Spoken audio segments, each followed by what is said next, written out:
All right, thank you. All right, so before we get started, we've got Crystal from North Star Title that's gonna just say hi for a second. Yeah. And so I'll let you go. Hi, everybody. Again. Hello. So I'm not going to go too much into, you guys are talking about the REPC today. Russ is going to cover it in detail. Title aspect, just make sure to get every single addendum, the full contract over to us as soon as possible. Because, addendums the last minute can completely change lender's approval, especially with credits. We want to make sure that gets submitted as soon as possible for the lender side. For seller side, of course, it's a little bit easier, but sooner we get those addendums in, the more efficient we can be in that closing process. I can go into a bunch of details, but he's gonna, do it all for you today. Again, if you ever have any questions or want to set an appointment with me to review how to read a closing disclosure, how to read a preliminary title report, or to just kind of know the escrow process, please feel free to reach out to me, and I am more than happy to help. Okay? Thank you. Thank you, guys. Any questions for her? Have some questions, because I'm not quite ready. Well, I can say, okay, I'm just kidding. so next week, by the way, I'm gonna be teaching a class on the preliminary title report. It's not a part of Russ's course, but we'll be holding a class. So please feel free to chime in on that one, and then you can ask away on that class too. Yeah, it's me next Tuesday. Yeah. Last time, did you bring a business card? Yes, and there's some over here too on this table. Would you like one? Yeah. Yeah, I'm gonna be like. no problem. Did I tangle on it? Yeah, you're good. Okay. All right, thanks, guys. Thank you. There you go. All right, have a great day, everybody. Thank you. Bye. All right, I'm ready. So here's what we're gonna do today. So hopefully you guys have all received the okay, good. No, you're good. Do you want a table? No. All right, so what we're gonna do is today we're gonna go through and be talking about the real estate purchase contract and more today. So we did the first part of this class, which was a couple weeks ago now. Rob Oakey spent 2 hours going through in detail the things. So the idea of today is not to rehash what he already did. More so it's about how do you fill it out, how do you explain it, that type of stuff is what I want to do with you guys. So what I have done is I created a fake REPC or a mock REPC, however you want to call it, which hopefully everyone has received. I am going to, let me throw a copy of it here in the chat box just in case someone did not get it. But so let's see, give me 1 second here. There it is. So I'll put that in there. Hopefully I got that to everyone. I think I had emailed it out to everyone, at least I tried to remember to. Although I did have a couple that bounced back that had a bad phone number or something on it. So if that happened for you, then hopefully there's one in there. So so here's what we're gonna do. So I've gotten you that copy of the REPC, and here's what I want you to do is to take the next few minutes, and if you, for you guys that are in person with me, if you want to tear the first page off, you could do that. But what I want you to do is take a few minutes and go through the purchase contract here and see what mistakes that you can find. So I filled this out, and what I did is I filled it out in some of the most common mistakes that I see people make, and I put those in here. So I want you guys to go through, see what mistakes you can find, and some of the things on here you might look at it and go, well, I don't think that's really an error. And maybe it's not, but I guess I just put some things in there that would be good for us to talk about. So not everything in here is going to be like an error or a huge mistake, but just some things that maybe we talk about. So I occasionally will have people say, well, how many errors are there? I don't know. I've never counted it. So, and quite honestly, I've had some times where people have gone through and brought stuff up that I'm like, well, I guess that, yeah, maybe that is a mistake. I don't know.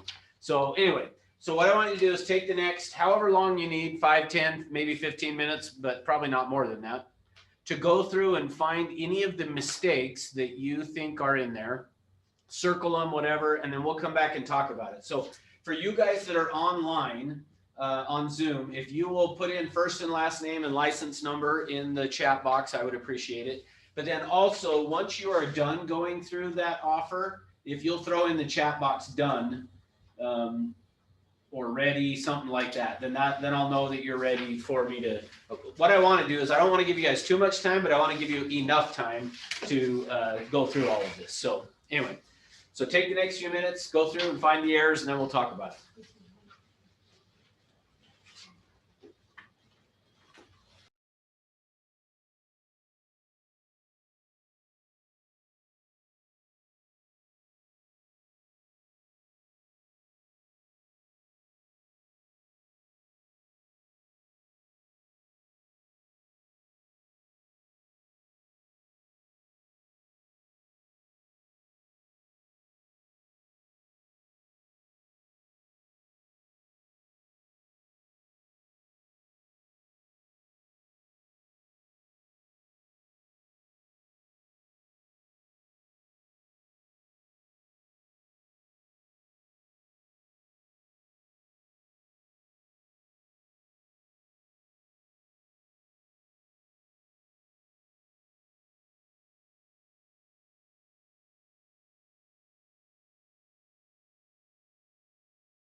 No one on Zoom has said they're ready yet, so take your time.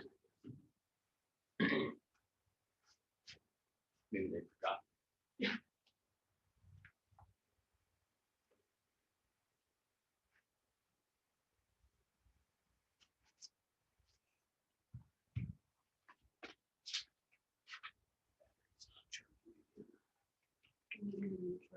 I know.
All right, we'll take 2 minutes, then we'll just get started here. So.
All right, we ready?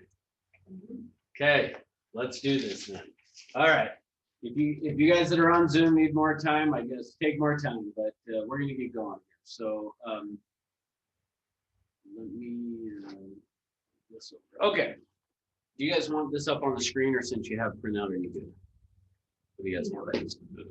We're okay. Is he gonna use more of your battery life? Put it up there? No, it's charging, so we're good. You can put it on the screen. All right, I'll put it up there. There you go. Lights on or on? Oh. All right. Here we go then. Okay, so now again, the idea of this, Rob already went through with you guys and spent tons of time explaining a lot of the stuff. So that is not my intention. Now, with that being said, though, if you have questions that come up on some of the things, I'm happy to stop and talk about it. In fact, I would rather spend the time talking about things that are relevant and important to you guys than just whatever. So meaning like, let's make it as interesting as we can. So, okay. So I'm going to point out the same thing that I have pointed out to you guys on both the buyer, broker, and the listing agreement.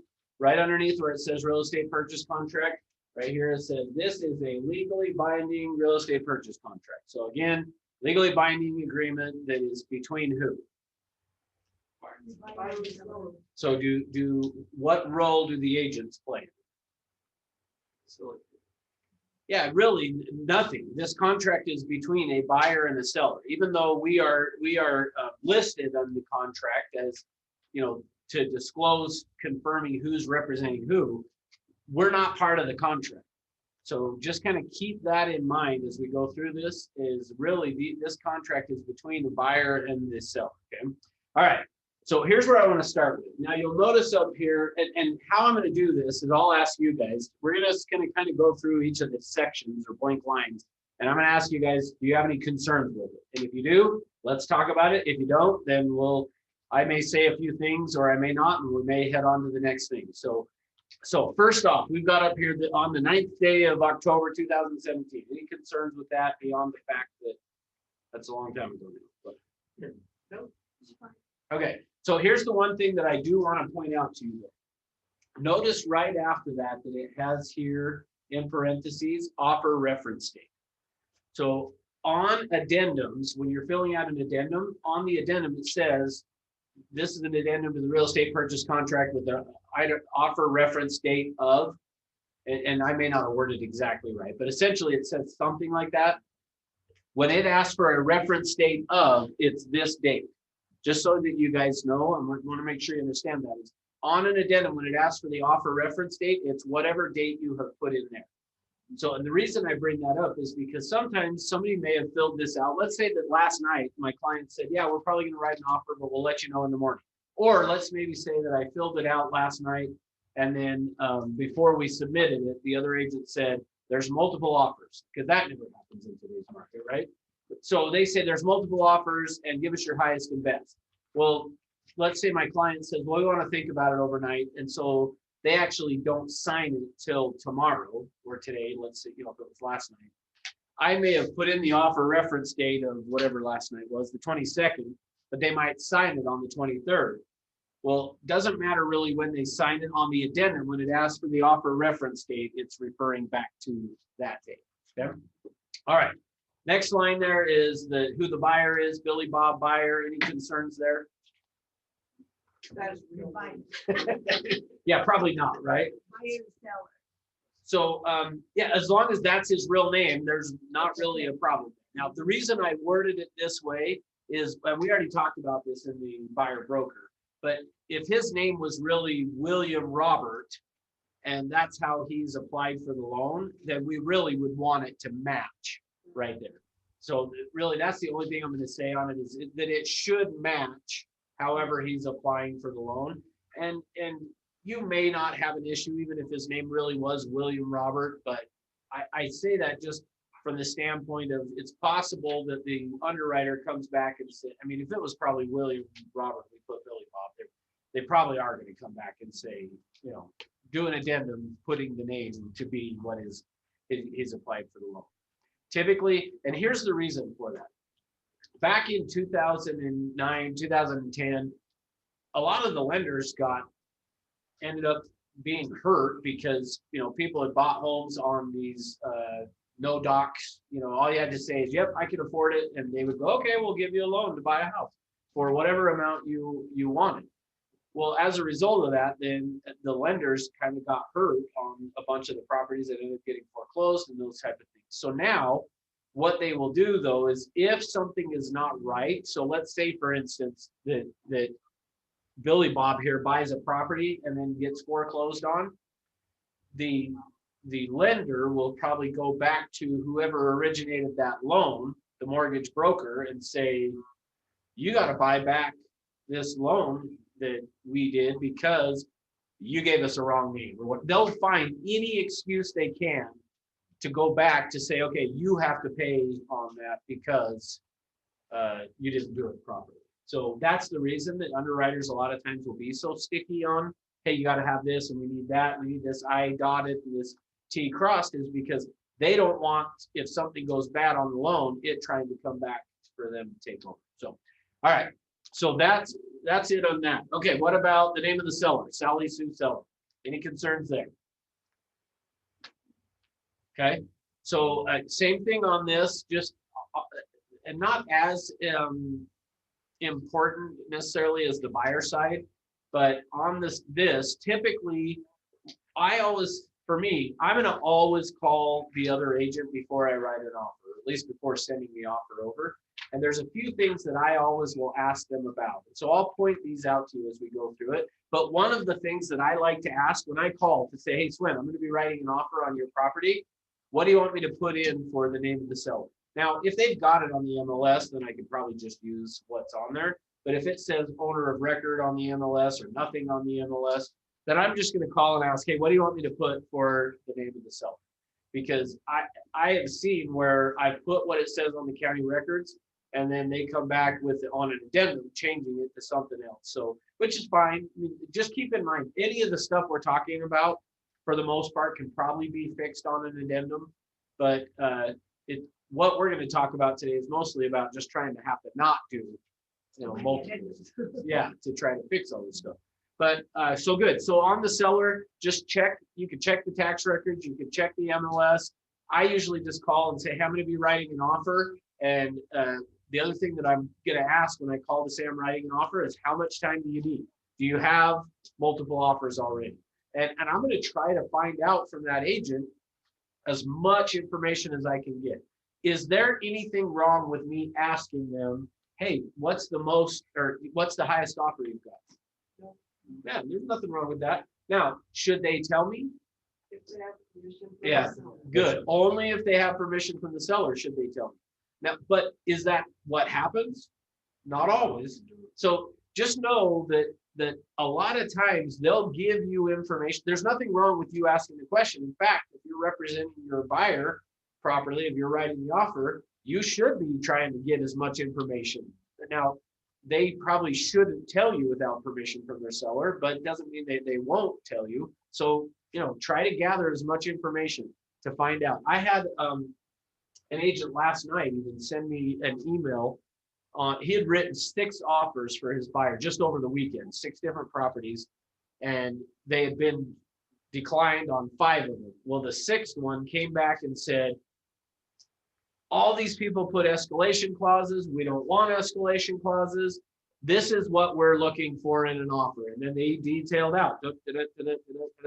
And so I guess, again, to me, it's worth the phone call to ask that, what is your seller looking for? Because even on this email that this agent sent back, it said they're not necessarily looking for the highest price. They're looking for the one that's going to close the smooth.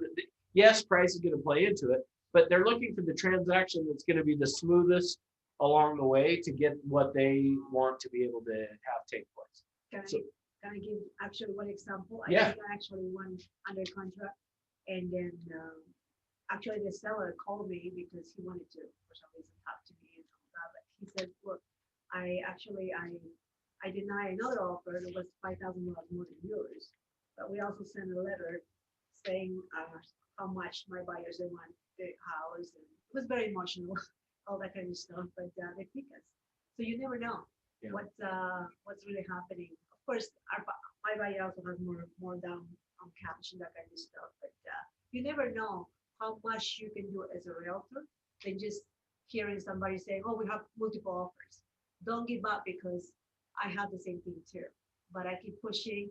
I even told my buyer, go and drive by the open house to see what's happening, if they have a lot of people or not, because we already saw the house actually a couple of days before the open house, which was nice to be able to be there. Sure. But all that stuff, it's kind of like being an investigator to what's really happening and what's not happening. And what also the other thing that I hear about all these multiple offers, a lot of offers they've been denied and they've been just gone, or just they call cold feet. Is that what the realtor section told me? It's like I have 2 offers for this house, and both of them they back up totally. Just they change their mind. Yeah. So you never know. Yeah, it's exactly right. So the point is, call, ask, and as part of that, ask about, hey, so what do you want me to put on the contract for the name of the seller? All right, next. The next thing on here then is going to be the earnest money for the $1,000. Any concerns there? Okay, good. What about the next one? Personal check number 567. Myself, I never put a check number, but yeah. So let me explain to you what. So when I first was trained in this, my broker trained me to put the check number. Now it doesn't. I'll tell you why. but I don't know that it applies as much in today's world as it did back then. But back then, what would happen is I would sit down with the client at the office to write the offer versus now we go back to our computer and do it. And I would always say to the client when I would get to this, hey, what's the check number going to be? And what do you think the client would do when I said, what's the check number? Yeah, they would say, well, I don't know, let me see. And then they would pull out their checkbook and they would then write out the check. Now, like I say, because most of what we end up doing now is typing it up online, and they either bring a check later, any of those type of things. It probably doesn't apply as much as putting the check number, but that's the reason that if I'm getting a check from somebody, I typically still would say, all right, what's the check number?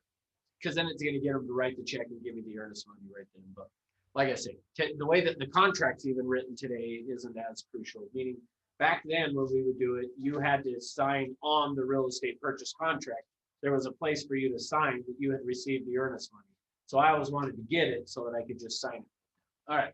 So yeah, so the main thing to know in here is just whatever the earnest money is going to be. So just ask the client when you're filling this out, how are you going to get the earnest money to me? Are they going to bring a check? Is it going to be a cashier's check? But also for you guys to know, occasionally you'll have somebody that say, can I give you cash? What's the answer? Yeah, we don't want cash. And although funny thing, one day, I was in the office, this was a few years ago, and an agent their client had given them cash. And a lot of times people, when they get a check, they'll go make a photocopy of it to put in their file so that they have kind of the check number and everything that was used. Well, this agent, for whatever reason, just thought, well, I guess if you should have a photocopy of the check, I should go photocopy the money. And so they were standing there, and I was like, you realize that's like not legal to make photocopies of money. Anyway, but. And the lender doesn't recognize a cash or employee deposit either. They have that paper trail. Yeah, exactly. The lender's going to want that paper trail as well. So if you have somebody that wants to give you cash, have them go to 7-Eleven and get a money order or something. You just, some type of a check. Okay. All right, good. So that we're good there. All right, next then, let's come down here to the offer to purchase, the property address. Any concerns there? Okay. Well, that was good. Did I make any mistakes? I don't know. All right. Yeah, not to begin with. All right. So yeah, good on the street here, the city, the county, the zip code, the tax ID numbers, all good. Okay. So coming down here to section 1.2, any concerns there? Hey, Russ, on the MLS listing, it says the refrigerators are excluded, not included. Okay, good. So here's the question. So I had one person live, one on Zoom say that on the MLS, it says the refrigerators are excluded and we put it as included. So that's right. So here's the key. The reason I did this and why so thank you for noticing that on the MLS, because this is actually something that does occasionally become an issue for people. And I'll tell you from my own personal experience again, when you are on the listing side of this and you get in an offer like this, if you have put on the MLS that the refrigerator is excluded, but it comes in on the contract like we're seeing here saying that it's included, is it excluded or is it included? Yeah, that's right. Now why? Why is it included? That's right, because this is a legally binding agreement. Is the MLS a legally binding agreement? No. It's an offer. That's right. It's marketing. So they're saying, hey, here's what it is. So now here's my point of why I put this on here for you guys to know is especially the newer agents. So they learn from my experience. What ends up happening is a lot of times, especially if you're a newer agent, but you get an offer in, and typically what happens is you're so excited that you got an offer that what's the first thing you look at? The price, because you want to know what? To some extent my commission, but I want to know is my seller going to be okay with this price, or are we going to be offended by the price? And then after that, what's the next thing you want to know? The price, and then the settlement. Then that was me. The next thing I want, okay, so I would get it, I'd go 247. Okay, good, they're going to like that. Now close November 14th, so sweet, that'll give me money for Christmas. All right, perfect. So notice that, but here's the key thing. is what we want to make sure of though is, and again, learn from my experience. I've had scenarios early on where I would just get that excited and be like, all right, hey, here's the offer and here's what they asked for. And then what happens is later on you notice, oh shoot, we accepted this offer. And so then the agent will call up, the listing agent will call the buyers and say, hey, FYI, I don't know if you noticed or not, but on the MLS it said the refrigerators weren't included. So my seller's not planning on including the refrigerator. But the contract, yeah, too late, right? The contract overrides all of that. Now these days, a lot of realtors, they know that it's excluded, but they add it so in case, because sometimes it's no big deal and the seller will say it's okay, don't worry about it. So they just trying to give a bit more to the buyer by adding that. Sure. They do that purposely when it's included. And most Sure. likely it's going to be included. Yeah, so here's the key piece, is just make sure that you notice if you put stuff like that as, like, don't get so excited when you get an offer in on the listing side that you don't look at it to see, okay, because who do you think ends up paying usually for that refrigerator? You do. Yeah, typically it's gonna be the listing agent that ends up going, I'll just buy you a new one or whatever because of that. So now here's the other thing I want to point out. Notice at the end of this that it has an S right here. Refrigerators. Occasionally you'll have a seller that says, yeah, so like for instance, in my house, when we moved into the house, we bought a new refrigerator, but our refrigerator from our old house, we just put it down in the basement. So sometimes what a seller will do is, well, I'll leave the refrigerator that's in the basement, but I'm going to take the one that's in the kitchen right now. Well, if they check the box that says refrigerators, which refrigerator are they getting? They're both the same. Yeah, You have to they're specifically exclude the one that can counter offer something that the seller wants to keep. good. That's exactly right. So if it's checked like this, they're getting both of them. If you're wanting one of them excluded, you'll then would have to do a counter offer saying the one in the refrigerator that's the LG whatever is excluded. Okay. All right. Any other concerns in section 1.2? Yeah, the R and R not is. Good. Like, Yeah, good. Notice that this was left blank, either are or are not. Now, in the event that there are, then you would check the box and make sure that you then use a separate agreement that it talks about here for the other personal property items. Make sense? Okay. Any concerns on excluded items? Doesn't list the range. Okay, That should be. But the range is in the included paragraph. correct. So, It's already pre-written in section 1.2 that it's Right. included. Yeah. So here's the thing. Here's the main thing. It's just if there are, typically for me, I'm not going to list stuff on, if I'm writing the offer, and again, this doesn't make it like, just because I'm saying this how I do it doesn't mean that's how you should do it. But if, for me, even if they had excluded the refrigerator, let's say, I typically don't go in there and write excluded unless if it's a scenario where my buyer is like, I do not want it, then I'm going to make sure I list the things on there. Otherwise, I usually just will leave it as, if they're like, yeah, if they leave it, that's fine. If they take it, that's fine too. We don't really care. Then I just am not going to address it. But if there are things that they're like, no, I want the swing set in the backyard gone. Removed from the property. That's right. Yep. Then I'm going to make sure that I'm going to put those on there. Good. so Russ, Yeah. so what you're saying in 1.3, even though it says here on the MLS, the range is excluded, you wouldn't put it right there in 1.3 because it says it's included in 1.1, right? Correct. So wouldn't you want to put 1.3 has the range excluded? So that's where I guess I'm saying, I would ask my buyer, if my buyer's like, if they leave it, great. If they don't, that's fine. I don't care. Then I'm gonna not put anything. If my buyer says, yep, they've excluded it and I want it gone, then I'm gonna put it. If I don't put it here, then what's based on the contract, what's gonna happen? It's included. It's That's right. So I'm gonna more leave it up to my client. But if we don't list it here, wherever I made 1.3 is, if I don't list it there, and section 1.1 says it's included, it's now included. All right, good. All right, next, water service. Any concerns on this one? Okay, So let me just tell you quickly on this, and the reason I bring this up is occasionally you'll run across an agent who remembers our old contract, which is a long time ago. So you don't see it as much now, but just in case, the way that this was written on the contract before this one, before the state approved this one that we're currently using, the water was reversed. So on this one, you'll notice it says the purchase price for the property shall include all water shares or water rights or water shares. The old contract, the one before this one, was just the opposite. It was saying the purchase did not include the water shares and water rights. So occasionally there are some agents who forget and assume, oh, well, it's not included if I don't list it on here. But the way this is worded is if there are any water shares or water rights that are a legal source for the property, they are automatically included. Okay.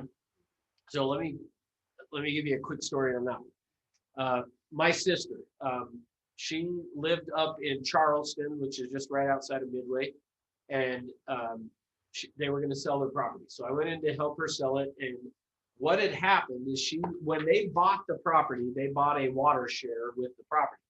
But while they owned the property, they then came through and put water meters in. So even though you had a water share, basically that gave you access to use so much water for free. And then so the meter, it was free until you hit however much that share of water they would get. And then after that, you could then keep using the water, but you would just have to pay the same as you and I would if watering your lawn.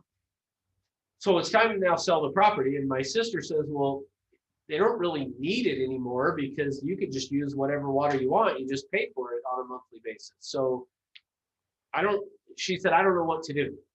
My recommendation to her was, let's not include it then. Let's not put it that it's included, but then let's offer to the buyer after we're under contract, hey, if you'd like to buy this water share, you can buy it from us, but you don't need it. So she said, okay. So we list the property, we get an offer in, and it was using this contract. So when this contract came in, it says all water shares and water rights are included, right? Well, we countered back, said that the water share would not be included with the purchase of the property, but the buyer could purchase it, on a separate bill of sale, like we talked about up in 1.2 there, if they wanted to purchase it. The buyer said, we'll think about it. But here, so the main part of the story is just if you have that type of a scenario, you got to remember again, when that offer comes in, it's automatically included unless they excluded it on the, if they would have excluded it, which they didn't, then it would have been fine. But I then had to counter it back. Well, just kind of for the rest of the story on that, the buyer's agent calls me a few weeks later and says, hey, I talked to my buyer. They do want to buy that water share. So I called my sister and said, hey, they do want to buy the water share. Oh, well, I just sold it to my neighbor because I hadn't heard anything. It was like, but luckily they were fine, didn't care. But yeah. So it's always a good idea because of that. For me, I learned, make sure to tell the client, don't just go sell it to somebody else. I mean, it was fine, but don't go sell it to somebody else without first. Like, I wish she would have called me and said, hey, my neighbor wants to buy it. You better ask them, tell them if they want it, I'll sell it to them. But she didn't. She just told me. So, all right. Next, purchase price, section 2. Any concerns in section 2? Yeah. Numbers don't add up. Okay, good. Thank you. Yeah, the numbers don't add up. So here's the thing. The thing to keep in mind is, so for section 2.1 C, which is the new loan amount, on that, you don't have to do exactly what it says. Although I would say you should put the truth on it. In fact, I saw somebody, there's the Wasatch Front, I don't remember if it's the Wasatch Front or the Salt Lake Board group on Facebook. And I saw somebody posting like, hey, is anybody else seeing scenarios where a buyer is putting down, they've got a conventional loan and they're putting a whole bunch of money down and then coming back after we've accepted their offer saying, we've had some issues come up and those funds aren't available anymore. So we're now going to do an FHA loan. Like, apparently that's something that's kind of going on to make their offer look stronger is, oh, it's not an FHA loan, it's a conventional 20% down and blah, blah. Now, the contract allows for you to make changes like that, But I would also say, if you go back to our code of ethics, we probably not the best route to go. So And that's another reason why you, as the listing agent, need to call the buyer's lender from off that pre-approval letter to get specifics on how they're basically structuring it. Is it kind of conventional? Is it FHA? correct. Yeah, good. Thank you. Yeah, go ahead. So would you, like, if you had multiple offers, would you call all the lenders before you presented to your client to let them know which ones were really pre-approved versus pre-qualified versus that's not really accurate? So yeah, good question. So probably I would say, it depends on how many I've got, but a lot of times people are getting 20, 30.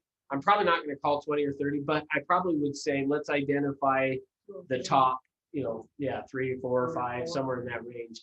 And then say, I would call those, yeah, for sure. And potentially. You say there was a client, it wasn't about the money, it was like a smooth transaction, so that would help them decide, knowing. That's right. Yep. And in fact, actually, since we're on that, one of the things that I always do, I always have my lender, I tell them, I want my lender to call the other agent anyway, and just to say, here's where we're at. This is the scenario. It's going to be a smooth transaction. I want my lender to be proactive in calling them first to say, here's where we're at. This is the type of loan, everything that, we're doing. So. And they like doing it because it makes it more likely that they'll get chosen, right? Yeah, absolutely. And if they don't, go find a new lender. Because they don't get paid unless that deal happens either. So, yeah. So the letters from the lenders don't weigh as much as a phone conversation? I would say a phone conversation. I mean, send the letter, yes, but a phone call of, hey, just want to let you know this is where I like the agent I was telling you about from last night. The lender has underwritten everything. Like it is almost a cash deal. The only thing they're missing is to do an appraisal. And they'll close. So that's the kind of stuff I want the lender to call and say, we've already had it underwritten. The underwriter has signed off on the buyer. All we need is the property to be underwritten, and we can close. So we can get Secure. Yeah, exactly. Just to kind of tell them where they're at. It's just every little thing you can do in today's market, like, is necessary. Yeah, I heard one yesterday that somebody said they find out when they're reviewing the offers and they have their buyer send pizza over, order pizza online and deliver it to the house or something. They just whatever, I guess, Okay, so here's the point. On this, so here's the key. You don't have to follow exactly what this says, I guess is where I was trying to go with it. But my recommendation is, especially in today's market, I would put it as accurate as you can do. So if the client has funds available and they can do more of a down, even if they don't end up doing all of it, but at least make sure they have it available. Like, I guess what I'm saying, don't lie on here, because that just makes it frustrating for everyone. But the other thing is, I've seen, and I don't think we're seeing it as much currently, but it used to be what you would see is people would put $1,000 earnest money, and then they would put loan amount TBD, balance of purchase price TBD, purchase price 247. Yeah. Like I did get an offer like that last year. Did you really? Yeah, I mean, which to me, that's a little bit crazy in today's market that you would send that over, because to me, if I got 15 or 20 other offers, I'm probably going, well, that one's going to the bottom Yep. of the Sketchy. pile, because yeah, what does that mean? So anyway, all right, good. In my when I send an offer, I don't really put the loan amount. I only just put how much they put in, if it's a 20%, whatever, and my use the average money. That's about it. So I don't usually put the loan amount. So why not? Because it could change. You never know. But at least I put how much down they put. But what I'm saying is, if you've already got if you've got the earnest money in the down, it's just the difference. I understand, but I don't like to do it. That's my preference. All right. So how you would correct that one, since they are doing an FHA loan, 8645 is 3.5% of $247,000. So what you would need to do is reduce the new loan amount by the $1,000. So if you did that 237, 355, then you balance. Yeah, or just Actually, now, as you say that, I'm remembering why I did this now. Is the reason I did it that way is because, and don't remember since it's been 2017, but this is 3.5%.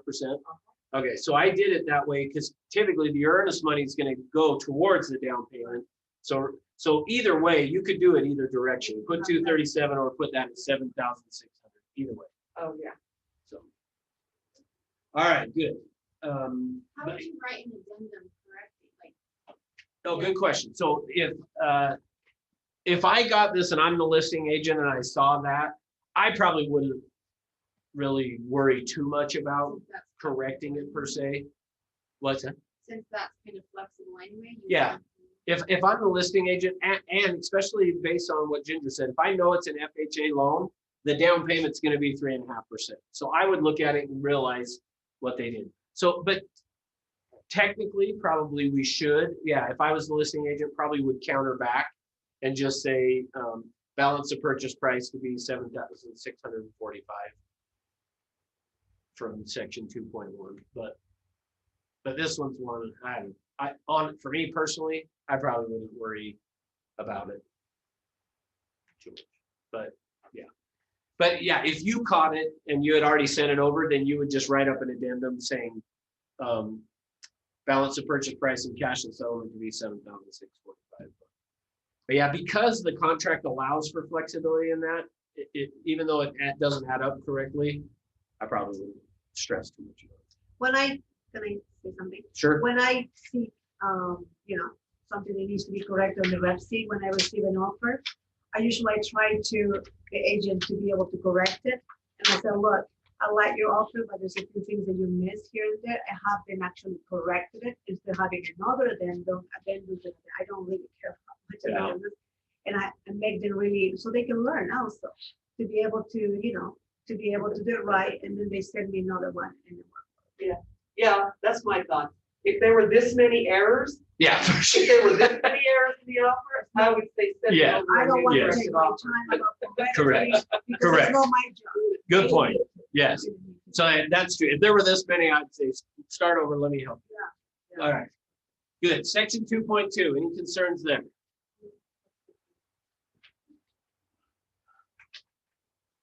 Whenever it's quiet, I'll just assume it's either no or you don't know. But that's very important.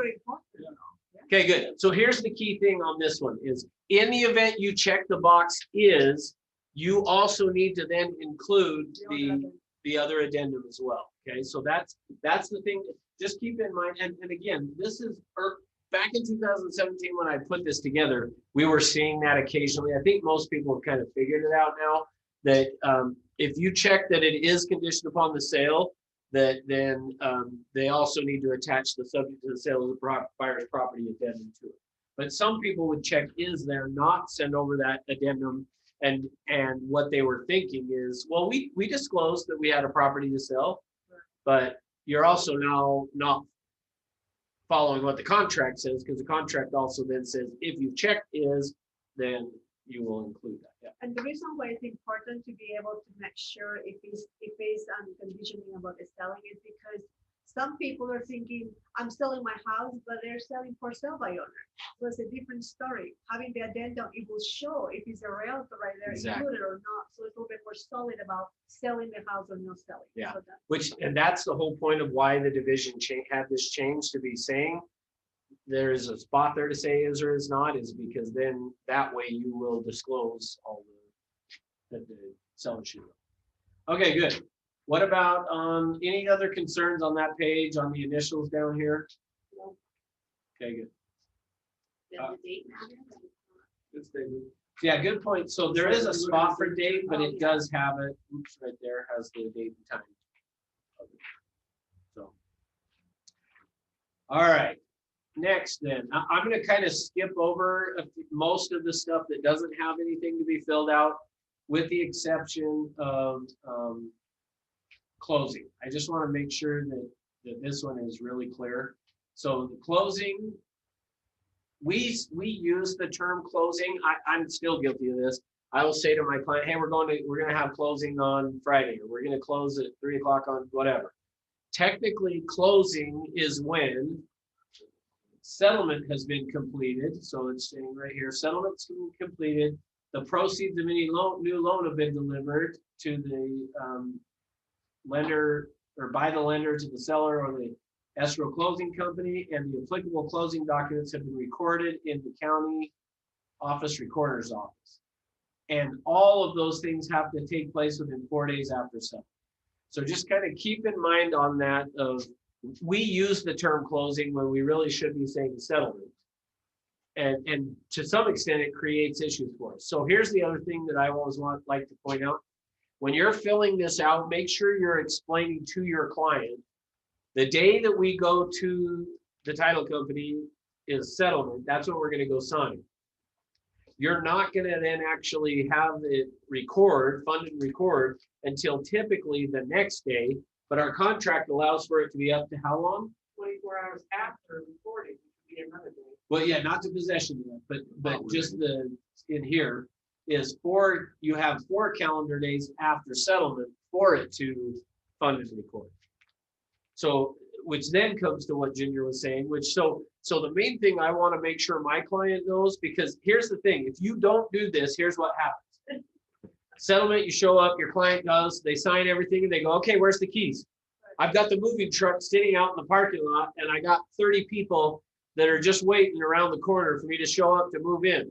Right, it's already at the house and people are already at. Yeah, they're there waiting to move in. So, and then when you say, oh, well, it's probably not going to fund and record till tomorrow. And then after that, whatever we put down here in possession, which we'll talk about next. So just make sure, and I would recommend have this conversation a few times with your buyer, because some other states, like in Chicago, for instance, both the buyer and the seller show up at the same time to sign, and then the money changes hands right then, the keys change hands, and you're done. So if you've got a client coming from another state, they may think, we assume, oh, everybody knows how it works, but they may be coming from another state where it works differently than how we do here. So just make sure to explain it to them. And I would reinforce to them, now we're going to go sign on Thursday, but it probably won't fund and record till Friday. And then because of that, we put down here in possession, whatever you have in here. So therefore, you're probably not going to move in till whenever. Okay. Now, here's what I like to do. So now that we're in section 3.3, any concerns with how I've got that filled out? Yeah, go ahead. Why wouldn't you put a phone recording for your client? Okay, yeah, that's a very good question. And again, it depends on the seller's needs.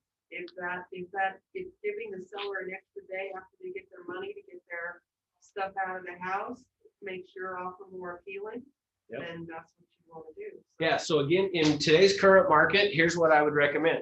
When you call to say, I'm going to be writing an offer, do you have other offers? The other thing I would find out is, what does your seller need what would be the ideal for them in terms of possession? And so I think I mentioned to you guys, I just closed a couple weeks ago now, or a week ago, I don't know how long it was, but on a property in Draper that my buyer actually is in a lease till May 15th. But we went in and made the offer and said, you can stay in the property until, they can stay till May 15th. My buyer has to be out by May 30th. But we said, you can stay in the property till May 15th, but you can have all your cash, everything's done. So we've already closed. They're now in the property, going to be living there until May 15th. So that's where, and part of that, honestly, the agent told me when I called and asked that question, she said that would be huge for them. Well, we can do that then. So yeah, so back to when you're asking, why wouldn't you do closing? For me, in today's market, if the seller, if it's going to get my offer accepted, we'll probably have to be willing to do stuff like that. But as we get back to a more quote unquote normal market, whatever that is, I was thinking this morning that I don't think there's such thing. But meaning over the 25 years that I've been doing it, I'm like, Usually the sellers It's become just- like, yeah, leaving there's so always quick something because to the do. buyers, they want to get in. yeah. So, but to some extent you would look at it and say, you probably ought to just put upon recording that it's now gets possession, because if let's say that it funds and records and an hour later, half an hour later, 1 minute later, the property burns down, who's issuing? The new buyer with their new insurance. That's right. So to some extent, you're right in saying, why wouldn't you just say, hey, as soon as we close, I want possession. And when we're not having, when we have more inventory on the market, I would agree. That's probably the better way. Could you mark upon recording and for those reasons, but tell the other agent, but you're flexible and you guys can negotiate if that helps the seller? Yeah, you could. I would just say you're better off though, just to call and say, what do they want? Because the problem is, once you put it in the contract, remember this is a legally binding agreement, if they sign it, unless both parties agree, that's what has to happen. Yeah, And somebody might change their mind and you might not get the addendum change in possession. yeah, that's the concern is let's say that you called me, I was a listing agent, you said, hey, we're gonna put upon recording, but my clients are flexible, so we can just do whatever. And we go, okay, we sign it. And then 2 weeks go by and you call up, or I call you and say, hey, you had said we could stay for a couple of weeks. We want that couple of weeks. And you go to your buyer and they go, yeah, no, we don't want that anymore.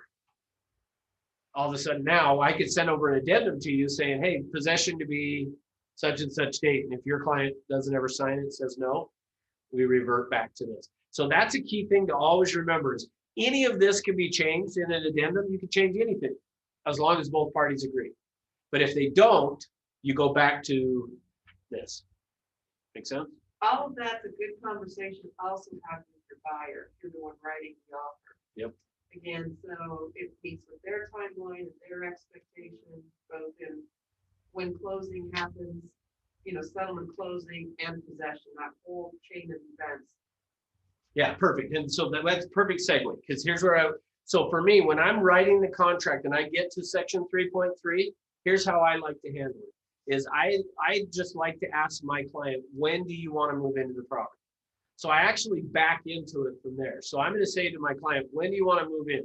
And then I'm going to pull out a calendar. I'm going to look at the calendar and say, okay, if you want to move in on this Saturday, then based upon how the contract works, and we'll just go with this 24 hours since that's what it says. I'm going to say, okay, if you're wanting to move in on Saturday, that means it has to have funded and recorded by Friday, which the contract says that has to take place within 4 calendar days after acceptance, but generally it's the next day. But for me, I like to say, let's not assume it's the next day. Let's assume it's going to be 2 days. So now I'm going to back up from there. So based on that, when should we do settlement? For me, if they want to move in on a Saturday, I usually want to do my settlement on a Monday or Tuesday. Just because then I would rather have for my client to be able to say to my client on Thursday, congratulations, here's the keys, you could move in. You could go do some cleaning and stuff today before Saturday if that's your plan. I would rather that happen than me to put on settlement to be Thursday, then it doesn't fund and record on Friday. So now it's going to be Monday and they were already planning to move Saturday and now they got to I just keep doing it that way. The other thing is if you're the seller and you knew that you had to potentially be out on Thursday, when are they probably going to do their moving out? Wednesday night. Maybe. The weekend before? Yeah, but a lot of times my thinking is they're probably going to go, okay, well, it's the Saturday before, that's when we can get people to come and help us, or Sunday, whatever. So they're probably going to do more of the getting out sooner than later. So Can I mention one thing? Yeah. One thing that's actually is pretty good before the settlement and all that is to do a walkthrough, to be able to see what's going on, both sides, buyer and seller, be able to see if there's any changes or whatever. I usually like to do that. So just make sure everything is clear. There's a chandelier still there. They didn't Yeah. change it or whatever. yeah, for sure. Because you got to be able to, you can imagine, sometimes you find another refrigerator versus the one that you already saw in the picture. And when you send your offer to, or receive an offer, also it's good to be able to send the MLS. So you have a proof that you mail it, you print it, you sell it with your offer, and you see all the exclusions, inclusions, and everything is there, and that will support whatever you said. If the Yeah, other so agent changes, the only they can thing- change it. The only thing is though, is if you're going to send this because of inclusions and exclusions, it better reference on here, I know. see attached MLS number dated, blah, blah, blah. Otherwise, just sending it doesn't really mean it. So, okay, Good. So in terms of possession, you know, I think we beat that up enough, but essentially again, in today's market, I'd call and say, what do they want? Tell me what would be the ideal offer? And here's the thing, to some extent, they may or may not do this, but to some extent, I almost want to call the other agent and say, Swin, what would the offer have to look like for your client to just sign it right now without having to even worry about any other offers? What would be the perfect thing that if they got that, they just said, nope, that satisfies everything we need? Never responds. I mean, I guess that's where I'm saying on this, and then I'm gonna do what? I know, cash. No, Yeah, right, well, yeah. cash in a briefcase. All right. So next, then go ahead. Real quick question on possession. If they've left some stuff and it's now officially your home and you're taking possession, does that automatically become yours? Like if they said it wasn't going to be left, but it is left? Or is that something that gets sticky to? Or? Yeah, good question. So here's what let me say it this way to you. Here's the other thing that happens and this is the phone call that I probably get most from new agents. And that is, the contract said 24 hours, and let's say it's that whole Saturday thing that I did. Saturday comes and the buyer shows up to move in and the seller's still in the property. What do you do? All the agents, get the agent over there to get them out of the property. Yeah, see, that's the only thing you really can do. When I get a call from a newer agent that's on that, hey, my client's calling me and they're mad because the sellers are still in the property and they want them out. Like what they want me to say is, we'll call the police. What's going to happen if you call the police? Nothing. Yeah, nothing really. I mean, the police are going to show up and say, okay, because if you want to get them out, what do you have to do? Sure. You're going to have to go through the eviction process, which is going to take, yeah. So that's not, so here's the thing is when that happens and your client shows up and they're there, the best thing to do is, call the listing agent and say, hey, can you find out what's going on and when are they going to be out? And this is, I mean, technically, so to answer your question, they're in breach of contract if they leave stuff behind. So part of why I say if they're still there, like if you've closed and funded and recorded, there's almost no difference of if they leave stuff behind or if they just haven't moved out yet. Like at the end of the day, technically it's probably still their stuff. But I used to do a lot of bank-owned stuff. And what they would do is if we went to a property and there were things in there that, like it was clear that there was still worth some value to those things, what they would do is take it and have it moved into like a storage unit. And then they would try to contact the people. They do everything they could to try to get it back, and then eventually just. Same as if you were a landlord, an apartment Yeah. manager, all that stuff. But if the sellers leave the mop and the dish soap and a roll of paper towels, they're just doing those as a courtesy to the seller. So then you probably could keep it. I wouldn't go get a storage unit for paper towels. We were surprised that a snow blower was left. Yeah. And it was like, we don't want it anymore. You can have it. Okay, well, luckily we'll take it. Yeah, so that's the key is I would just call the listing agent and say, are they coming back to get this stuff or what are we doing? Good. All right, section 4. Like I said, I'm going to just go through the stuff that is filled out. So special assessments. Any concerns with that? Nope. Okay, cool. So for me on this, I usually always just check the box for seller on this, is just because if there are, I want the seller to be responsible for it. But again, in today's market, you potentially might want to switch it and put buyer on there, but make sure you find out before your due diligence deadline if there are issues so they know. HOA entity fees due upon change of ownership. Again, I typically put seller on there, but again, if you're trying to make your offer look better, you might switch it and put buyer. But again, make sure you're doing your research to find out what exactly that means, what it looks like, what the buyer's agreeing to.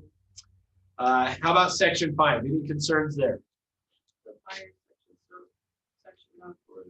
The buyer brokerage isn't checked. Good, thanks, Siri. Yeah, so in section 5 right here, this box is not checked. So the reason I have done that one, I haven't seen this recently, But it used to be that a lot of agents would fill this out on the MLS, and for whatever reason, that box would uncheck, even though you had checked it. Like when you tab to the next one, it would for some reason, I think they fixed it because I haven't seen it for a long time, but it would come unchecked. And so I would see a ton of offers that would come through that were accepted, but there was no checkbox in that particular box. So anyway, I think that's all been fixed. But yeah, just make sure you're checking all of these boxes. I have a question on that one. Yes. So it says on the MLS that the listing broker is Guido Broker. Uh-huh. Here it says the seller broker is the Star Night Realty. Is that, I mean, that's the listing office, that's the listing broker. Yeah, well, so because right here it says seller's brokerage, then you would put the brokerage, not the broker. Oh. It used to be worded that way, actually, and the division had said either one was fine. You could put the name. So technically, I would still say if you put the name of the broker Guido on there, would be fine. But typically, you're going to put the brokerage name. So yeah, good question. All right. Any other concerns on that page? Okay, going on to page 3 now. Any concerns in I mean, I'm just gonna blow over the seller disclosures because I think Rob covered that pretty good. Section 8, buyer's condition on purchase. Any concerns in 8.1? No, 8.2, no, 8.3. no, Okay. How about 8.3 BI? no. Just fine. Okay. How about 8.4? Yes, there's. Okay, what's your concern? They will not have $500. Yeah. What's wrong with saying we will not put $500? there's So- already against each Yeah, other. exactly. That's So- what it is. Yeah, probably technically there would probably be nothing wrong with it because it is just saying we're not going to give you an additional 500, but not the best way to do it. So yeah, if you're putting will not, then put 0 in there or Well, something. the listing agent's gonna see that and think, did you make a mistake in? And mean to say that you would. Intended to put will, because there Yeah. wouldn't be any other reason to put $1. Exactly. Yeah, I would agree. That's why I'm saying really better to put nothing in there, but anyway, because of the confusion that we create. All right, section 9. Yes. What are your concerns there? Addendum to this included. Okay, good. So we put in here that there are, and we checked the FHA, which there is an FHA, but then there was also another addendum as well. So we should have checked the box here and put addendum, whatever. The addendum is labeled addendum 1. Is it as one? Okay. So if you- Yeah, but I like that one out there. Like, because I think she was over 3. Ross, That's a is good a window question, yeah. FHA, you need to put a number or usually doesn't have a way where to put a number in it? Yeah, there's not a spot for a number there. There should be, like, to some extent, it would be better to put it as either 1 or 2 or whatever, but Because I have some of those. Go ahead. Does the new FHA loan addendum now have a blank in it where you can label it? the let me addendum pull it up number? real I quick. think I saw one. I think Ross. it does. Does it? Okay, that'd be good. So I probably need to update my thing here. Let me just pull it up on this. Your right quick. question is, This is the old one. Yeah, I think they did fix that, but For some reason, they put a little line. yep, there is one. So Yeah. perfect. Okay, good. So that we don't have to worry about. So yeah, so then that being the case, it should have had FHA being 1 and that one 2, or this one being 1 and FHA 2, and either way is fine. But Can you give us an example of an other? no. I don't know. Lisa? Actually, Yeah, Russ, yeah, that's true, I guess. Yeah, sorry, that's true. on the You dental- could just, on the to dental- some extent, you really could just check the box and put addendum number, whatever. But yeah, what Joanna's saying is you could, if it was a short sale, you could check the box and put short sale addendum or disclosure of interest.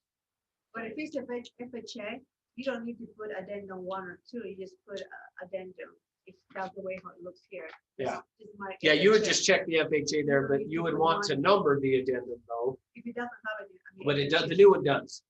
So, Now, it- okay, good. Next then, section 10, any concerns there? Yeah, so again, on this one, let me just say there, you can do any of the combinations and it would be fine. Just make sure your buyer knows. And again, in today's market, you're probably gonna be better off saying that the buyer will pay for the home warranty if they're gonna get one. Just because again, trying to make, I mean, unfortunately, here's the good news, I think, from all this. We're gonna have a lot of people buying houses that they didn't really necessarily want. And so in a few years, when there's more inventory, they're all gonna wanna sell that house to go buy a different one, so. Anyway, all right. We're all, any other concerns on that page? I hadn't thought of that, Russ. That's a good point. Yeah, I know, I do believe that's what's, that is what's, well, it's like I told you. Competition, people are jumping on stuff. Anything and not they can get in. thinking, Yeah, anything to get into it, like, it's like I said. Yeah, it's like I said, this agent last night wrote 6 offers on the weekend, and he's probably written 10 or more for this particular buyer, and it's, they'll just take anything that they can get at this point. So yeah, some of these people are gonna end up in houses that in a few years from now are gonna be like, well, I've got some equity and I never really wanted this house anyway, and now there's more to choose from. Which is gonna compound the problem, so we're never getting out of it. they won't even have a equity because they pay so much. You what? I wrote 5 this weekend. And none of them accepted. I know. What are we gonna do? We gotta come up with some solution. I know. Go knock on doors till you're not competing. That's the answer.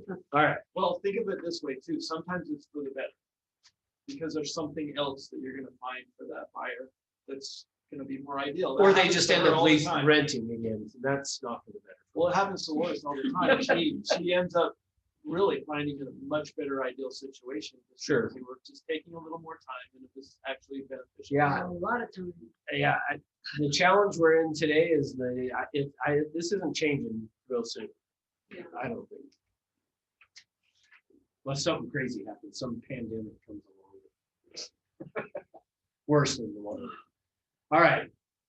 Any concerns in section 15? Yeah, it's not true. Yeah. So which one should we check? Usually Whichever just one your shower. buyer wants. Good. That's the right answer.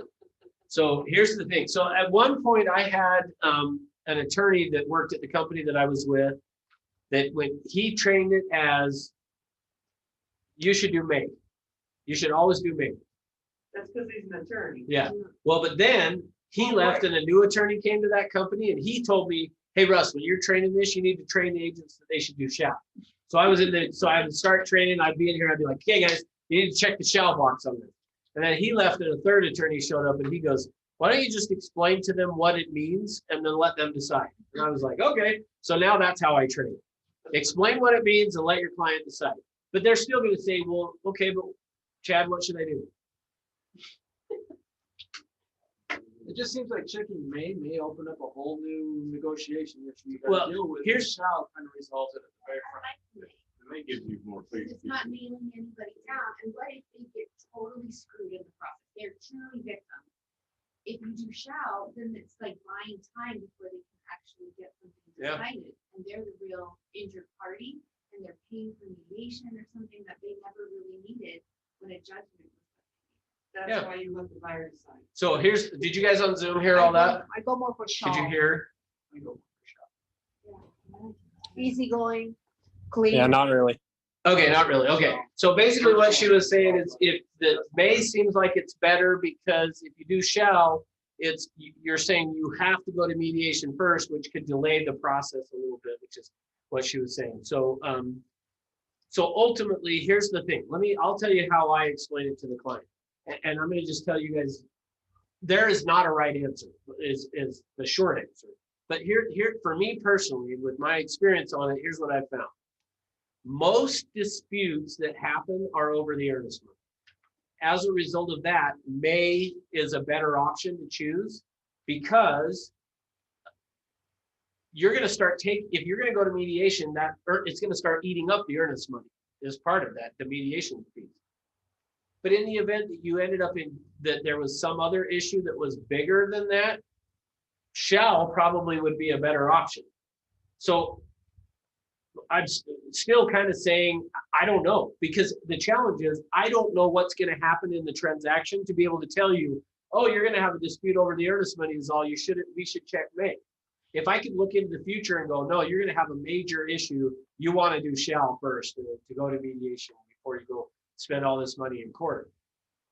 But we don't know. So it's kind of one of those things where if it's going to be a huge item that they're going to be in a lawsuit over, you're going to wish you had checked shall first, probably. But if it's not, then you're going to wish you had done may. So I don't know, which whatever you want. If it was, here's kind of how I usually do it is I usually say to them, it's your decision. You're going to have to kind of think that through. If I personally was writing a contract for me to buy a house, I'm probably going to do May. But that doesn't mean you should do May. I just know from what I see where most disputes happen, it's over the earnest money. And so I'm going to say we want to decide. Is this area a real danger of almost becoming a legal advisor if you're not careful? Yeah. So you gotta be really careful. Yeah, which is why I say, kind of just depends. So anyway, see what they want to do and then check the box. And then they're going to say, well, if you would have done May, then so you guys will say, I was in this class and the trainer said he would do May. So We'll put your initial. Yeah. Here's his phone number. Advises to put May. Here's his phone number. Give him a call. Yeah. All right. Any other concerns on that page? Yeah. Yeah, number 20, no signature. Good. Okay, good. So here's what the reason I did that is just as a reminder to you guys, for me, before I send something off in .loop or a DocuSign, or if I'm sitting there with the client and they fill it out, before I let them leave, or if I'm going to be sending it to them digitally, I always scan through this to make sure I didn't miss anything. So, because I've done it many times where I've sent it through .loop and I get it back and then I look through and I'm like, oh, I forgot to put an initial in that one spot, dang it. So just look over it. Or if I had the client there in person with me, we were talking while they were signing and initialing, and then they get up and leave, and then I noticed they forgot to initial. So if you're in person with them, don't let them walk out of your office or whatever till you look through to make sure you've got everything. If you're going to be sending digitally to them, just scan through it right before you hit send to make sure, did I get the box dropped for each of the initials? And if they need to go back in, it's not a bad deal, right? It doesn't have to No. start over. Yeah, no, not necessarily. Yeah. Okay, next. Any concerns in section 24?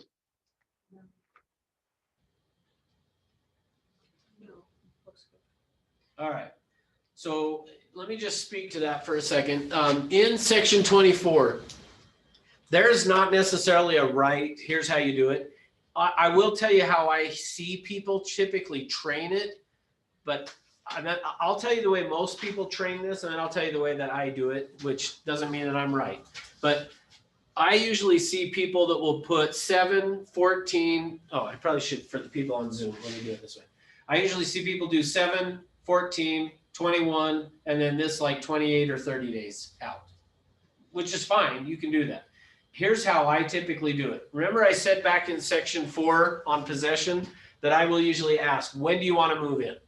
Once I know when they want to move in, I can now put in my settlement date, which for me, like I said, I usually like to do it on a Monday or a Tuesday, just so that there's that time frame built in, so that if they're wanting to move on Saturday, we're probably going to be able to do it. So that's what I'm going to put for my settlement deadline. For me, here's how I like to think it. Now, again, in today's market, you may not do this, but as a general rule, I usually will put their financing and appraisal deadline. I will back it up based upon the lender has to give them the disclosures how many days before they sign? 3 days, and what day doesn't count?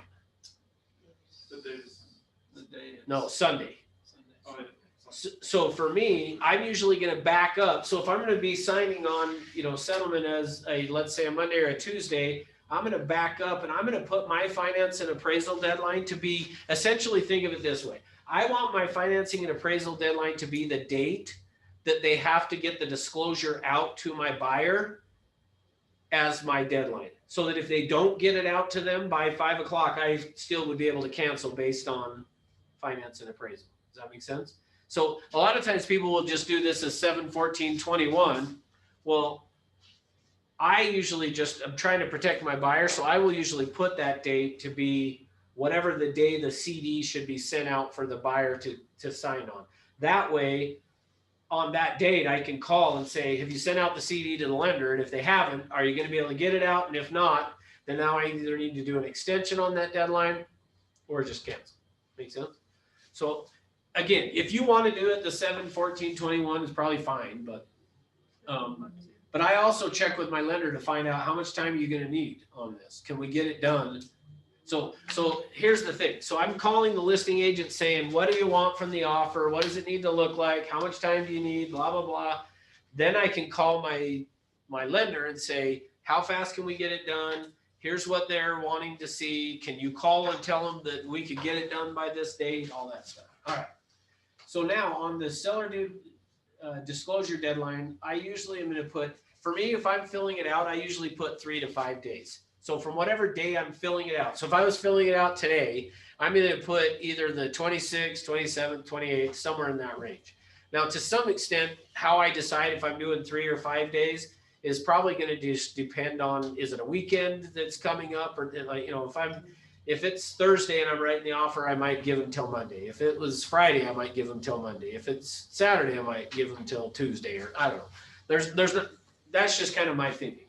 And then due diligence deadline, I'm probably going to typically, I kind of default to 2 weeks, that 14 days. But I also, again, depending on I usually train it as 10 to 14 days. And again, I'll look at holidays or weekends to kind of, and to some extent, I will put that due diligence deadline to make sure that on the weekend, I'm not having to negotiate repairs. Is kind of how I try to do it. So I usually think of it that way. For me, is what's kind of my deadline that's not going to put me in a crunch on that when it gets to that I'm not going to be like, crap, why did I put today as the due diligence deadline, because I knew I had this going on, and now I'm trying to negotiate these repairs or whatever. So I just try to think that through, somewhere in that 10 to 14 days. Okay? If you're the listing agent, with the way how quickly things are going, do you have your seller do a disclosure documents like right away? So when Yes. the offers come in, you can just send it over? Yep. As soon as I list the property, I'm going to give them that. I always tell them, here's your homework. Go get this filled out and back to me in the next day or two. Actually, in today's market, you'd probably say in the next hour. You can attach it to MLS. Oh, is it really? You can attach the Yeah. MLS for. And remember, that's only one piece of the disclosures that might need to Correct. be happening. Good. All right, section 25. Any concerns on the offer and time for acceptance? No. Okay, good. Any other concerns on that page? No. Any concerns? So now we're going to the FHAVA addendum. Any concerns on that addendum? What are your concerns? Probably address. Okay, good. So the address up here we missed.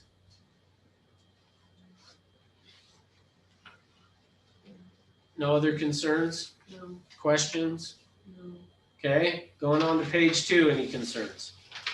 No. I'm hearing no. Yeah, No. the date's the same. Okay. Addendum 1 then. Yeah. Yes. All right, what are your concerns on addendum 1? They have a different hour in which they get to, instead of being 8 PM, it's 9 PM on this one. Yeah, there's no signature or checked buyer. Okay, so we didn't get it signed, didn't get it checked. It is initialed. Initial, but no signature. Yeah. I think it's rude. Okay, good, thank you. It's not even rude. I mean, if they get it professionally cleaned, but it doesn't remove the stinky, nasty smell, then they didn't live up to this criteria. Russ was just trying to make you laugh a little bit. I was trying to make you laugh a little bit. Go ahead. Subjective. On I that, am going to tell you a funny one that I did see though. Go ahead, Lourdes. well, on that remark, I would like to put dates. Don't just leave it open and they're going to clean it, but before closing or a Okay, date good. or whatever, because they can do For it and final they can't. walkthrough or something, so they can see it's been done. So it should be. Okay, good. And I like that she Deadline. said that it should be, we should put it as addendum 2, so we know there are 2 addendums to the contract. Yeah, so yeah, technically on this one, the way the FHAVA is written now, FHAVA probably should be number 1. I mean, it doesn't matter. FHAVA could have been 1 and this one's 2, or this could be 1 and FHAVA is 2. Although the way I've got them in the packet, it would make sense for it to be number 2. And that's more what my intention was on doing this. So let's walk through this a little bit. I want to talk about a few things on it. So the first one is, yeah, I like what Lord has said here. On section 1 here of seller to have the carpets professionally cleaned, probably we should just cut it off right there and just put, to have it professionally cleaned by, and then put in a date, like Lord has said. And deodorized if they're really concerned about odors. Okay. So Yeah, deodorized should be added. good, yeah, and yeah, put something more specific. Probably not a good idea to offend them by talking about the nasty smell of the cat urine. So now, so let me actually tell you a funny story. I don't know if it's funny or not, but funny / weird. Okay, this same agent, two pieces to this. So had an agent. So when I used to train at Coldwell Banker before I came here, I ran their training program, and part of what we would do there was somewhat similar to here. Like in order to be recognized, which we haven't recognized anybody yet. Since COVID hit, for graduating from our peak agent training, is you have to attend all the classes and then do 6 closings, and then you graduate from our training program. Well, we had the same thing at Coldwell Banker, but we had an office in Park City as well. And I had an agent that was going through the training program. And I'm not kidding on this. So remember, in order to graduate, you had to have attended all the classes and get 6 closings. Well, this guy was on like closing number 4 or something. And he wrote in the addendum, buyer and seller agree that the closing of this transaction will graduate so-and-so from the training program.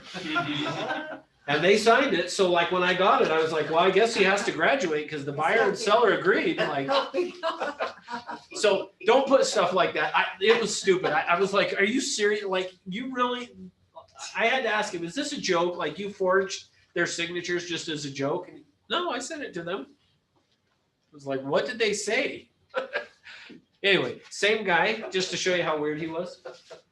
Years later, I get a phone call from some random person, answer the phone, and she says, I'm calling to file a complaint against an agent. Okay, who's the agent you're complaining about? And she says the name, and it's this same guy. And I'm like, oh, well, he doesn't work for us anymore, but I'm happy to hear your complaint. She goes, well, yeah. He had a home listed for sale that up here in Park City that we bought. That, you know, we had another agent, but we bought the home. And I was like, okay. And she said, just over the weekend, he came and knocked on our door and said he no longer lives in Utah, but he was in town and he wanted to know if he could use our shower. Oh, what? Wow. And I was like, you told him yes, right? Anyway, Oh my weird. God. Don't do weird stuff. That's the point. All right. Hey, Russ, and the address isn't complete there too, right? Yeah, good. Yeah, we didn't finish off the address here. Good. All right. So next one then here. So down here we've got 9 p.m. versus 8 p.m. So which one? What is it? 8 or 9 then? Make it 8. Make it all the same. Wait, It wait, goes what back was to the 8 p.m. original. That was the original. Okay. So I'm hearing. So far I'm hearing that it goes back to the original. They need to be equal. Okay, but if they're not, you're right. They should be equal, but they're not. So this would give them an extra hour on this particular document, maybe? I No, don't just know. think I would about think the- original though. No, because all that is a package, right? So it should be. Maybe they could get a exactly. Okay, but they should be, but they're, but if Well, they, they- Lourdes, if it comes over and it's not, I'll just call the agent and be able to rectify Well- that. okay. The bigger thing is the buyer didn't sign it. Yeah, so that's the bigger thing, is at this point, this doesn't even And no really, signature. although they did That's not- initial, Yeah, There's but no I wouldn't even signature. consider It's it not valid. okay, but let's assume they did sign. Addendum, okay. Would I that think just the new mean then deadline's the 9 rec o'clock. sheet? Call the agent and make an. Okay, so you guys that are online, since I forgot to have you put stuff in the chat box again, tell me, is it 8 or 9? You guys put in, is it 8 or 9? And I want to hear from you guys. Is 8 or 9 the deadline? And you already said it, everything reverts back to the original. No, you said that. Yeah. I didn't say The that. addendum's Yeah, 8 or overriding. 8 p.m. You would 8 sign it. p.m. Everything is 8 p.m. It should be 8 p.m. Okay, so call Lourdes the- says 8. Call the 9. agent or put in a. I'm hearing 9. Until 8 o'clock. I mean, It'll only be 9 if both people signed on it though, right? Jerry said. Let's assume that Should be the, Should be. let's assume the buyer signed. I mean, it's not, it's sloppy, but it's not like It says right. Terribly wrong, It you says know? right in the thing, it says if any of these terms contradict with the REPC, then these terms are the. Okay, ones that good. go in So play. that's what I wanted to point out. So Chad's bringing up a good point. It is- So on this addendum, it says, to the extent the terms of this addendum modify or conflict, which is what we're talking about, with any provisions of the REPC, including any prior addenda and counteroffers, these terms shall control. Yeah. Now, but here's the problem that we have still. If we were to come down here and look and see what date and time, because part of what we're looking for now is the FHAV addendum conflicts with this addendum as well. So whichever one was later is what would control. Now, but here's the problem. When we look at this, they're the exact same time. So now which?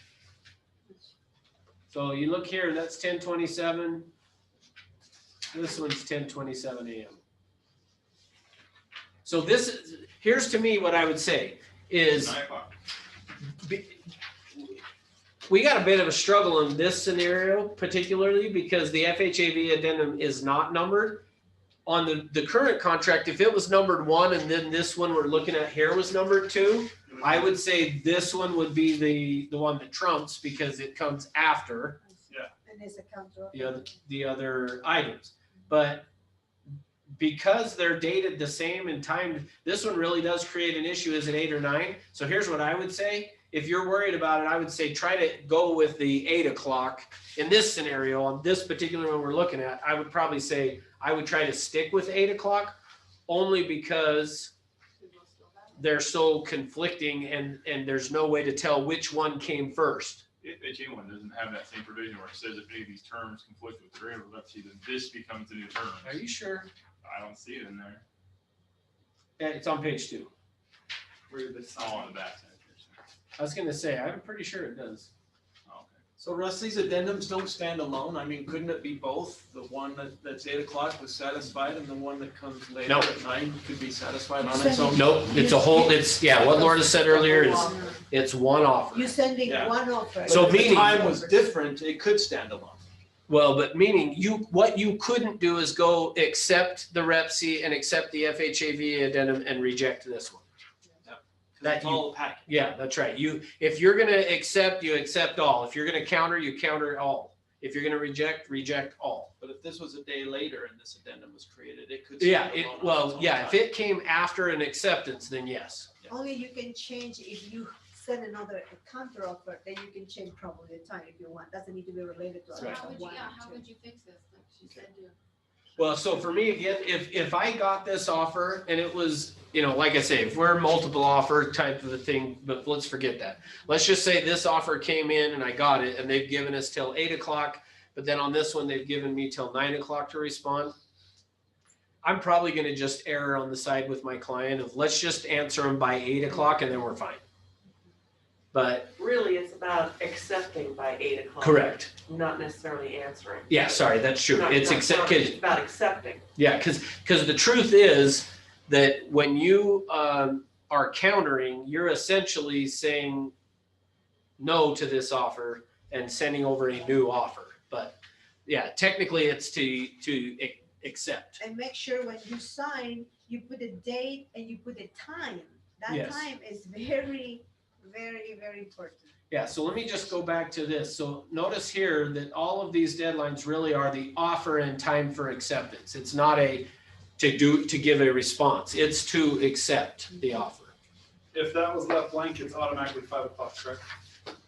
If what was left. If that time was left blank. You wouldn't leave the time blank. I know, but if somebody did, would it be, on the date, would it be 5 p.m.? If for some reason somebody left this blank but put a date in, is that what you're saying? Yes. Then yeah, because the contract does say earlier that under the time is of the essence, that if there's not a time, so, yeah, Right there, 20. yeah. So then yes, Okay. but don't do that. Well, don't count on it, but Yeah. just in case. Don't leave it blank. Yeah, don't leave it blank, so. All right, yes, So, say you get this REPC and it's sloppy like this. Do you tell your client, I wanna just have them redo, ask the client, can we just tell them to redo it? Or do you have to confer with your client before? so yeah, you good say question. anything? So for you guys on Zoom, she's saying if you got this REPC and had these errors, do you tell them to redo it or do you just correct it? Back to what we said a little bit earlier, if I got it with this many errors, I would call the agent and be like, hey, can I help you? Like, we need to kind of clean this up. If I got it and there's one or two, then I'm just going to do a counter offer back and fix the ones that are Do issues. you have to ask your client before you call them and say, let's redo this?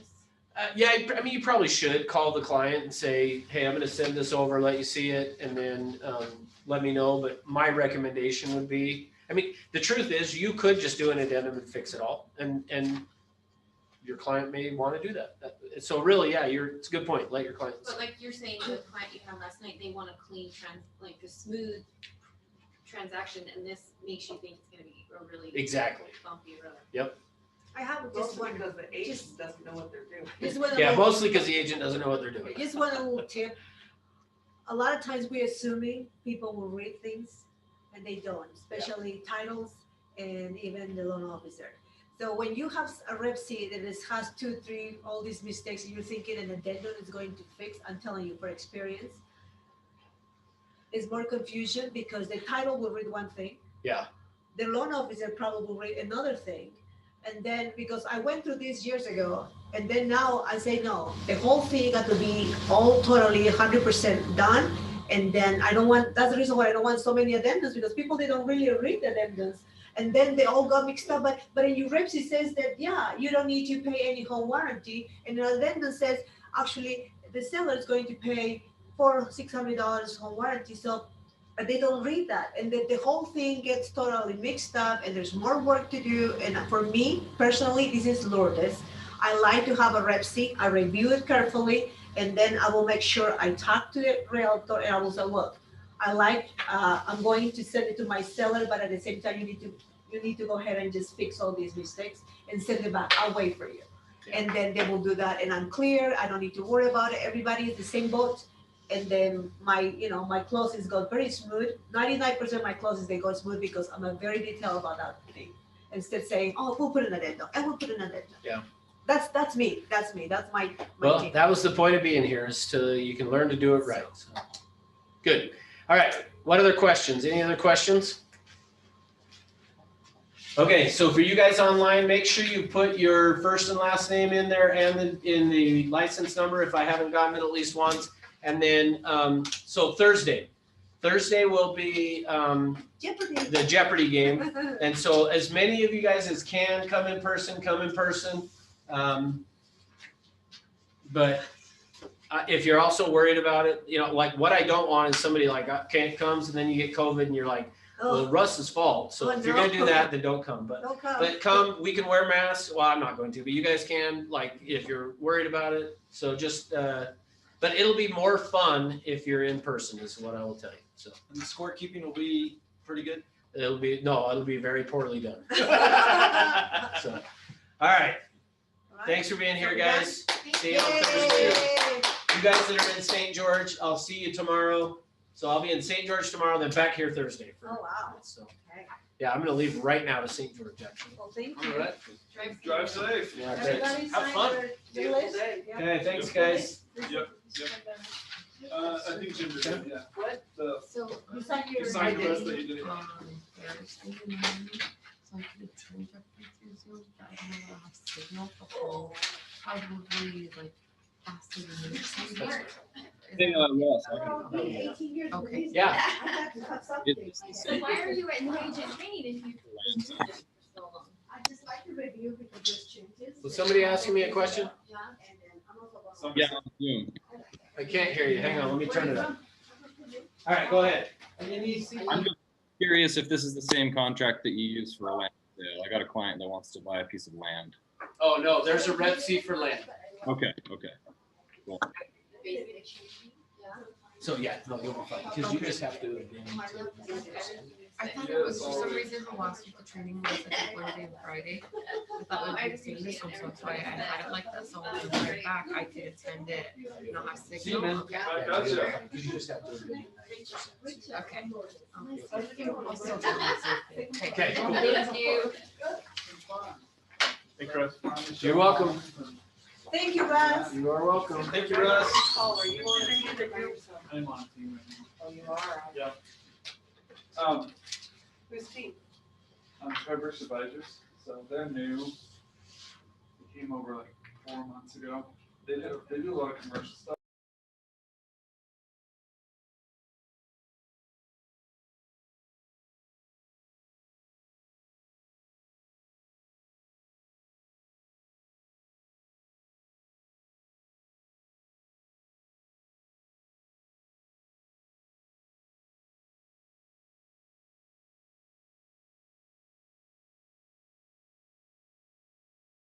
Yeah, Thank you so much. you're welcome. Thank you. Process. Russ, Yes. I will see you here at the